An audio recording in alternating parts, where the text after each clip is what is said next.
We're going to be talking about public service loan forgiveness. I am recording this webinar, and I will send it out to anybody who would like it afterwards. So you can just direct message me your email address or contact me afterward, and I'll go ahead and follow up and send you the recording. So I guess if there's any issues with sound or anything, please feel free to send that in the chat so I know. Otherwise, we will get started. All right, so I just want to give you a little bit of background about myself. Some of you may know me from college or from church or acquaintances or social media, and you may or may not know about my background. And I just want to give you a little bit of peace of mind that that this stuff is in my wheelhouse. I'm not just coming out of left field making up stuff about student loans. So I do have a PhD in financial planning.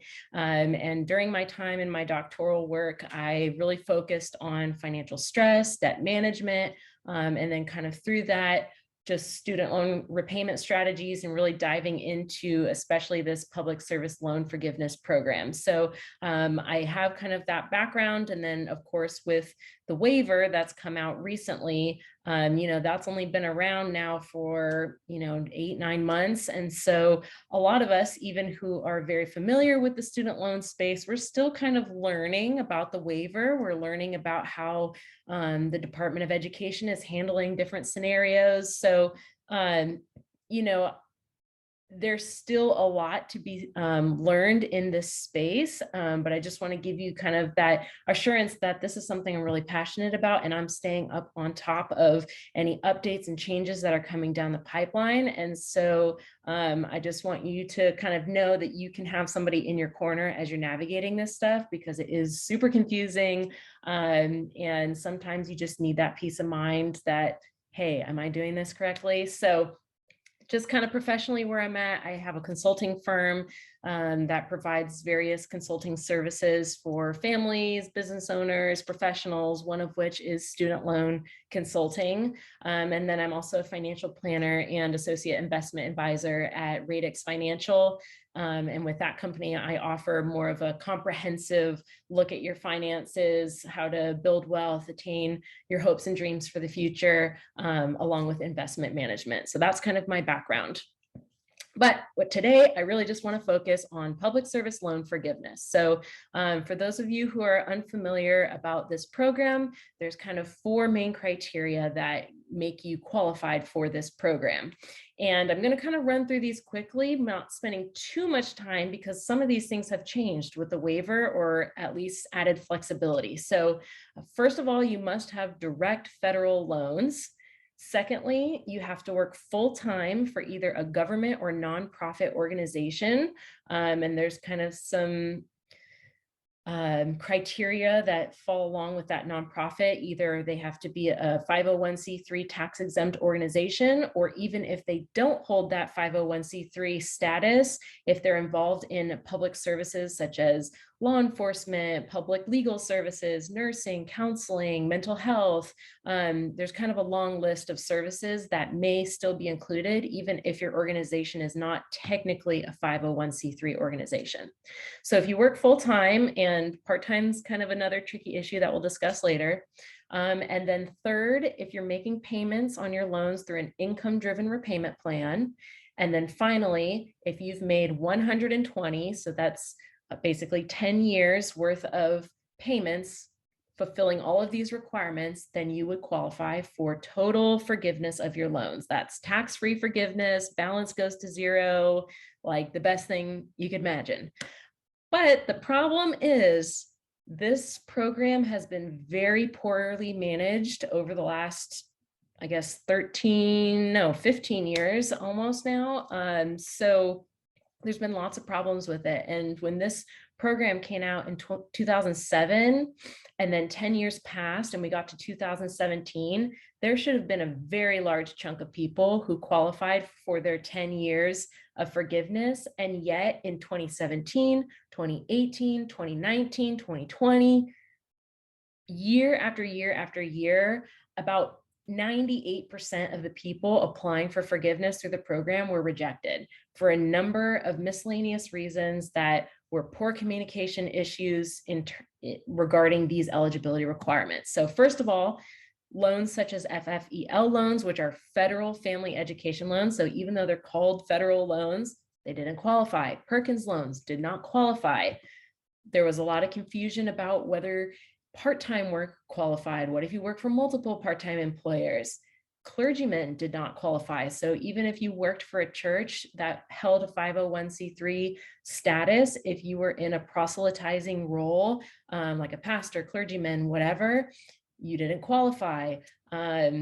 Income-driven repayment plans. A lot of people were not in the right plan, that they weren't aware that their plan was ineligible for the program. And so they were making all these payments, come to find out later that their payments actually didn't count. So that was a huge problem. And then finally, sometimes payments were too small and people didn't know it. So I've heard stories of people who are making payments, come to find out for some reason or another through their loan servicer, mistakes, whatever, their payments were like cents too short to be considered a qualifying payment, because they had to be full payments. And so for one reason or another, they weren't a full payment because they were a few cents short and those payments didn't count. Not to mention, if people were experiencing financial hardship, they had a job that income was not sufficient to cover their monthly payment on student loans, a lot of loan servicers were misdirecting people into forbearance, which basically is a break from making your student loan payments. When in reality, if those people had been directed into an income-driven repayment plan, their monthly payment probably would have been zero or very small, and they would have been accumulating eligible months towards this program. So all that to say, there's been many, many issues, and some of you may have experienced some of these issues. Maybe you've looked into this program in the past and then found out for one reason or another, oh, I'm not eligible, I'm on the wrong payment plan, or, oh, I've been paying on my FFEL loans this whole time and not getting credit, so forget about that program. Well, all of that is changing because under the new waiver, there's been a ton of flexibility added, and I simply cannot overstate what a big deal this waiver is. So just to kind of break down some of the major game changers with this waiver, number one, any federal loans will now qualify for the program. Okay, so give or take in the sense that moving forward, direct loans still will be the only ones that qualify, but if you have some of those other federal loans and you consolidate them into a direct consolidation loan, in the past, that would start you over from square one for PSLF. Now, if you take those loans, you consolidate them into a direct consolidation loan, you will receive credit for all the payments that you made on those ineligible federal loans. Secondly, a lot more clarity around this issue of part-time jobs. So if you work multiple part-time jobs and across those jobs, as long as each employer is a qualifying employer, if you have a total of 30 hours per week on average among those part-time positions, then you are now considered full-time. So this is a big deal for people who maybe like substitute teach on the side and they get a few extra hours that could contribute to maybe a part-time position they have elsewhere, or if you're maybe a nurse or a physician and you work part-time, but then you do some extra rotations in the ER or something, or in the hospital, and you do that on a monthly basis, and those hours average out enough so that between those jobs you get to 30 hours, that makes you eligible for this program. Qualifying repayment plans. Now, once you submit under the waiver and consolidate your plans, your student loans, you will have to continue on an income-driven repayment plan to continue making progress towards PSLF, but any payments you've made on the wrong plan in the past will now count towards your 120 payments. So you could have been paying on the standard plan, the graduated plan, the extended plan, all of which don't qualify for PSLF, but now you are going to receive credit for any payments on those plans. Not to mention, you're actually going to receive credit for any period that you've been in repayment, even if you missed payments, if you made partial payments, if you made late payments, if you were in forbearance for a period of time instead of being in repayment. So tons and tons and tons of credit is coming to those of you who are in this situation where, for one reason or another, the rules weren't properly explained, you started making payments on your loans, but they didn't qualify or whatnot. All of that is being corrected through the waiver, and people are getting credit. In some situations, they went from 0 payments towards PSLF to having their 10 years fulfilled and getting immediate forgiveness. So this is a really huge deal. And most of all, the biggest thing, under the waiver, you will now receive the highest payment count across your loans for all of your loans. Okay, so what this means is, let's say 8 years ago, you graduated from undergrad. You started making payments on your loans. Then 3 years ago, after 5 years of making payments on your undergrad loans, you went to grad school and you took out new loans. And so now you have undergrad loans, you have grad loans. So now, so you took out the undergrad 8 years ago, you've made 8 years of payments on your undergrad loans, and you've made 3 years of payments on your grad loans. Now, under the waiver, when you consolidate those loans together into a new consolidation loan, you are going to get credit on that new consolidation loan for whichever loan had the highest payment count. That means that your graduate student loans, have 8 years worth of credit towards PSLF. So this is a huge deal, especially for those who have loans that have different disbursement dates, different repayment histories. You're going to get credit on everything for whatever your highest payment count is. So let's talk about kind of this process, because I want to keep this short and simple, and there are many rabbit holes we could go down into this. There's so many different situations, but I just want to give you at least the bare bones to get started. And then, we can follow up with questions or whatnot moving forward. So the first step is to determine whether you are eligible. So first of all, you must have federal student loans.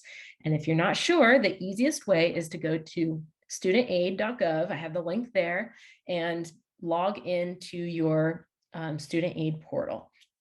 If you don't have a login, it's easy. You just register, create your login using your social security number and some other personal information, and you can set up your account. They have all of your loan history. It's not something where, because you don't have an account, you can't find your loans there. Like everyone who has federal loans, once you create a profile in the student aid system, you will be able to see your federal loans. So you go into your dashboard, you click view details in the My Aid section, you look at your breakdown, and if you have loans listed there, you have federal loans. All right, so first step of eligibility. Number 2, do you work for a qualifying employer? Okay, this is kind of the more tricky one, but there's a really helpful search tool now that is available on the student aid website. If you go to that link, a little box will pop up where you can enter your employer's EIN, their tax identification number. And so if you put your employer's EIN into that box, you put in your employment history, you click search, and it will pop up whether that employer is eligible or not. Okay, so if you're not sure how to find your employer's EIN number for larger organizations, you can probably just Google it. So if you work at a university, you type in the university's name into Google, followed by the letters EIN, and you will probably get the top result will probably have their EIN. So just make sure that when you're putting it into the search box on the student aid site, that you don't include the dash, you just use numbers, and make sure you get all the numbers for the search. If you can't find the EIN on Google, the next best way to find it, or another way you can find it, is by looking at the W-2 that you receive from your employer each year at tax time. So in January, at the end of January, you should receive a W-2. You needed it for your taxes, so it's probably in your file somewhere, or if you have an employee portal, you can probably access last year's W-2 through your portal. And on that W-2, there will be a box that's for the employer EIN. So that's kind of the most secure way to get that number, because sometimes entities are structured where they have different EINs depending on like the classification of employees. But for the most part, you could Google it, but to be sure, you could find it on your W-2. And so then once you determine whether your employer is eligible, the next criteria is, do you work full-time? So I talked about this a little bit earlier, but to be full-time, if you work one job, then you need to be defined as full-time by your employer and work at least 30 hours. Okay, so what does that mean? Let's say you work 35 hours a week. You're over the 30-hour-a-week minimum, but your employer considers you part-time. Are you eligible? No. Okay. You need to be considered full-time by your employer and at least 30 hours. Okay. So another scenario, let's say you work 25 hours a week and your employer considers you full-time. Are you eligible? No, again. Even though you're considered full-time by your employer, you don't meet the 30-hour-a-week minimum. Okay. So you got to meet both of those thresholds, at least 30 hours a week and considered full-time by your employer. Unless you work multiple jobs. Okay, so if you're part-time, you work less than 30 hours a week, or you're considered part-time by your employer despite working more than 30 hours a week, and you have a second employer where you're also part-time, and combined, the average hours from both employment reach over 30 hours a week, then you are eligible. Okay, so that's a little bit wonky, but that's how that works. Okay, so once you determine whether you're eligible, the next step is consolidating your loans. This is, I know, a little bit scary, especially because in the past, consolidation would wipe out your payment history. And so there's a lot of misinformation still on the internet about this, a lot of outdated information, but under the waiver, in almost like 90% of the situations, consolidation is usually your next step. So this is the step that has to be completed by October 31st in order to qualify for the waiver. The only people who do not need to consolidate are people who have all direct federal loans already with the exact same payment count or the exact same repayment history. Okay, in that case, you don't need to consolidate. But if you have any FFEL loans, if you have any Perkins loans or other types of federal loans that are not direct federal loans, you want to take all those and consolidate them into a direct consolidation loan. If you have a mixture of some direct, some FFEL, or some Perkins, even if you have some direct and some others, still consolidate them all together into one new direct consolidation loan. And then if you have all direct loans, but they have different payment counts, like your undergrad loans versus your grad loans or whatnot, then you want to consolidate those all together into one consolidation loan. And I say one loan, but really what will happen if you have unsubsidized and subsidized loans, all your unsubsidized loans are going to go into one new unsubsidized consolidation loan, and all your subsidized loans are going to go into one new subsidized consolidation loan. All right, so that's kind of how that works. And let me see, we do, and if you have a consolidated loan, can I reconsolidate? Okay, so you can, but I guess we would need to look at the situation for why you need to consolidate. And so if you want to put any more details into that situation, I'll address it at the end of the session. But in general, like let's say you already have a consolidation loan from all of your undergraduate loans, and then like you went to grad school and got a new direct loan, yes, you can consolidate the consolidation loan with the standalone direct loan into one new consolidation loan. You can do that.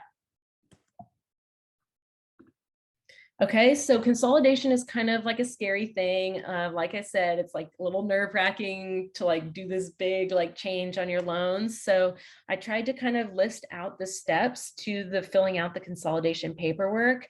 And just because of time, I'm not going to actually talk through all those steps right now, but I have them all written out here. So you will have access to all these steps through the recording, and I'll send out this PowerPoint. But the things I kind of want to highlight is, number one, when you consolidate, like I said, can include all the loans in that process. Don't skip out some of them. And number two, the next biggest thing I want to point out is that this Mohela loan servicer, that's the new servicer for PSLF. Okay, so you definitely want to make sure you select them when you have the opportunity to select your loan servicer. In the repayment plan selection process, they're going to give you options for the new repayment plan that you want to be on.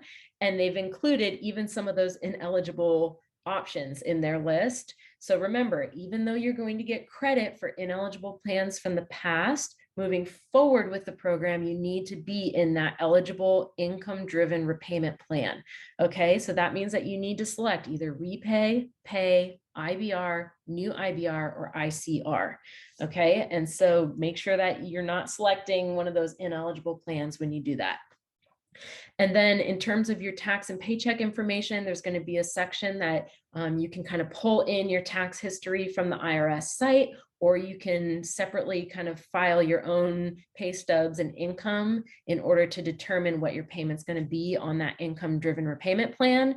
And pretty much the advice there is to do whichever results in the lower payment. Okay, so if for some reason you had a low tax year last year compared to your income currently, use your last year's tax return information in order to figure out that payment.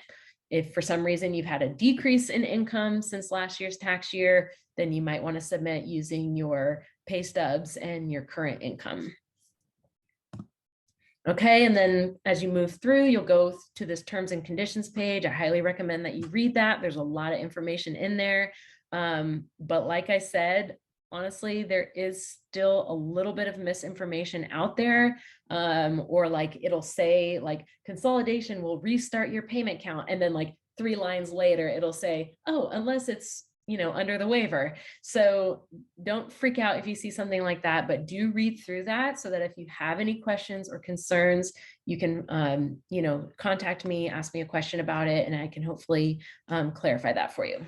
Okay, so consolidation process. You submit your consolidation. Here's the fun part. You got to wait 30 to 60 days for that consolidation to actually come through. So once everything has come through, your loans have transferred to the new servicer, Mohela, who's going to be taking care of all the PSLF program participants, and Mohela contacts you, they're going to give you this option for this 10-day cancellation period. It's basically in case you want to change your mind about the consolidation. When you get that from them, you can call them, you can ask them to waive that 10-day period, and that buys you 10 extra days in your process. All right, so then everything's transferred. Your loans are consolidated. They're with Mohela. You've waived the 10-day period. Now you can do your employment certification. Now, what if you've already done employment certification in the past? Good question. It's no problem, but especially if you're in that situation where you have loans that had different kind of payment histories and timelines, you're actually going to want to resubmit employment certification for those old jobs, even if you've already submitted certification before, because you want that new certification to come after your consolidation date, so that they'll take that and they'll say, oh, this person was working for a qualified employer from 2010 to 2015. Okay, we're going to apply that now to their consolidation loan, which has all of your loans in it, right? Okay, so after consolidation, you want to refill out all of your employment certifications from all qualifying employment in the past. All right, so the way that you do that, you collect your employment information, you look back and see what dates you were employed. If you had multiple part-time positions, you want to add up all those weekly average hours. And then there's an online tool that helps you fill out that employment certification form. Okay, so you fill all that out. There is a PDF copy in case you want to do it that way, and you send it to your employer, and you need somebody to sign it, an authorized person to sign it, saying that everything you said in that form is true, that you were working there, that was your hours, you were considered full-time, and that person is usually somebody in the HR department, especially if it's a large organization. They probably have one dedicated person that does all those certifications. But if you work for a church or a small charity or something like that, and you don't have like an HR department, really anyone who supervises you and can verify that you worked for that employer and that these details are correct, anyone can sign it basically. And so once you have all that done, you've had them signed it, it's dated after the date of your consolidation, then you go ahead and you submit that form to Mohela.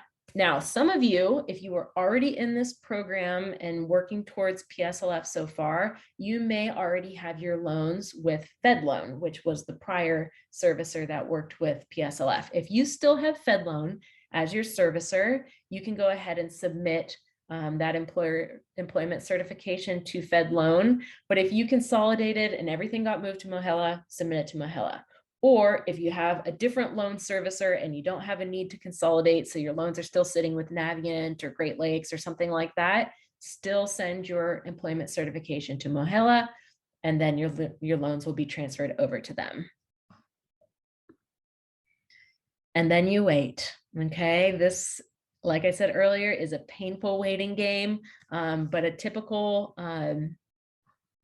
timeline for this includes consolidation application, 30 to 60 days waiting for them to transfer, submitting your employment certification, sometimes in some cases, waiting 90 to 120 days for that employment verification to come through.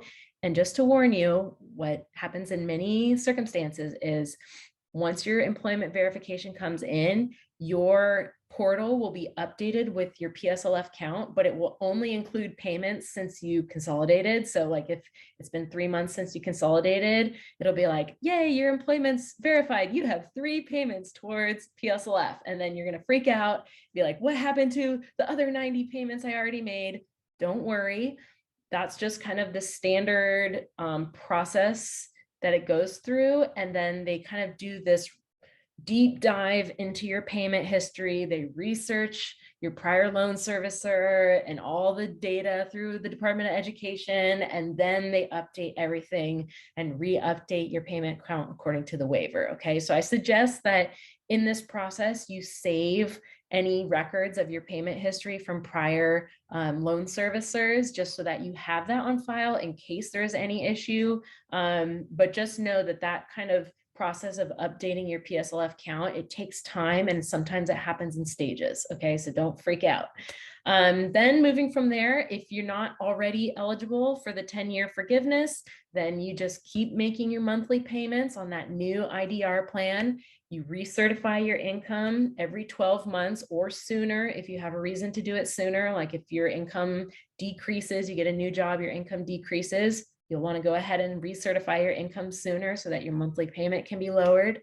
And then you want to send in a new employment verification form from your employer every year to make sure that your ongoing payments are being updated into your PSLF count.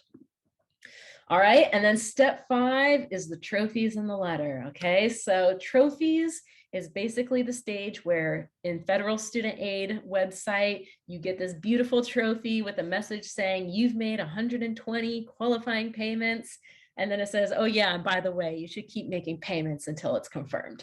So it's kind of like a half celebration victory, but what you're really waiting for is the final letter from the loan servicer. This is an example of the letter from Fed Loan. I don't know what the Mohela letter will look like quite yet, but this is kind of the official letter that you're looking for, that when you get this letter, it's done. Your balance is 0, your loans are forgiven, you celebrate, and it's awesome, right? So that's the process, okay? So as you go through this process, I know it's intimidating, daunting. There's so much information out there. So just to kind of give you an idea of what your options are for support as you go through this process, if you're not familiar with it already, there is a Facebook group that is awesome. I put the link for it there. It's a support group for PSLF. There's so many helpful posts in there. You can search keywords to find examples of other people's stories and how their process has gone, the timeline, all that kind of stuff. So that's a free resource. And then on top of that, I am very passionate about this. I really want the people who are eligible to know how to navigate this process. So any questions regarding your eligibility, regarding the program requirements, clarification, if you're not sure about the rules, I will always answer those questions for free because I really want to support anybody who's trying to do this program. Now, With that said, my time is limited. I'm a mom, I'm working, etc. So if you want more support, I do have some options through my consulting firm for some paid support. So $150 flat fee for just kind of a peace of mind support. That would include assistance with your paperwork.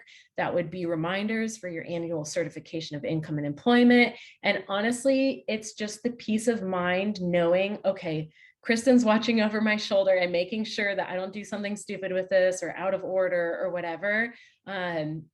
Honestly, when it comes to forgiveness of tens of thousands, if not hundreds of thousands of student loans, I think 150 is kind of like a drop in the bucket. And then in terms of the $300 level, that's like a personal strategist situation where if you need help analyzing your income, your future growth trajectory in order to know what income-driven repayment plan you should be in, or if you're in a dual income household and the spouse that has student loans has a significantly lower income than the other spouse, you may be in a situation where filing your taxes, married filing separately, is actually to your advantage. So if you want me to do any of that analysis for you, that's kind of more of the strategist level. So I just want to make you aware of those options. And I know we're going to be running low on time. We've got about 5 minutes, but I do want to try to address any questions quickly that I can. And so if anybody has a question, feel free to pop that in the chat box. Otherwise, you can send me an email. Make sure I have your email address so I can send you this recording.